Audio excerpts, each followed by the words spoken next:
పెట్టి పోయిన సంవత్సరం సెప్టెంబర్ 1న రాష్ట్ర ప్రభుత్వం ఈ కేసుని సిబిఐ దర్యాప్తుకు అప్పగిస్తూ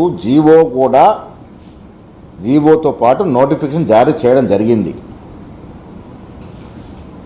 మరి కిషన్ రెడ్డి గారు ఇంతవరకు ఎందుకు నిద్రపోతా ఉన్నారు? బండి సంజయ్ గారు దీంట్లో ఎందుకు మాట్లాడట్లేదు?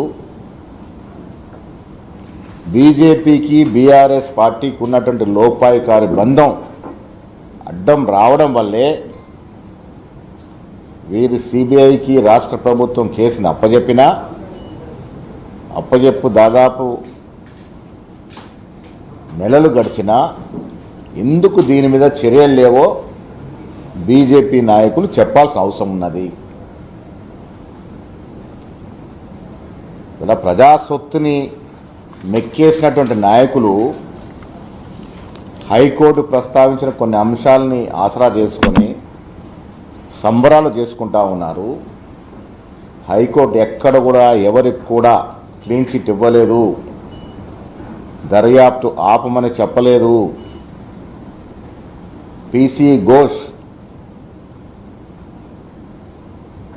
వారు పర్యటించి ఈ ప్రాజెక్టు నిర్మాణంలో జరిగినటువంటి లోపాలు, అవకతవకలు, అక్రమాలపై రాష్ట్ర ప్రభుత్వానికి సమగ్రమైనటువంటి నివేదిక ఇవ్వడం జరిగింది. ఆ నివేదిక విషయంలో కూడా హైకోర్టు ఎక్కడ తప్పు పట్టలేదు.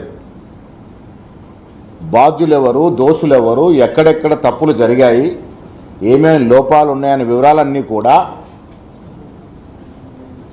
పీసీ ఘోష్తో పాటు రాష్ట్ర ప్రభుత్వం వేసినటువంటి విజిలెన్స్ కమిషన్ కూడా నివేదిక రూపంలో వచ్చింది. కేంద్ర ప్రభుత్వం ఆదినటువంటి నేషనల్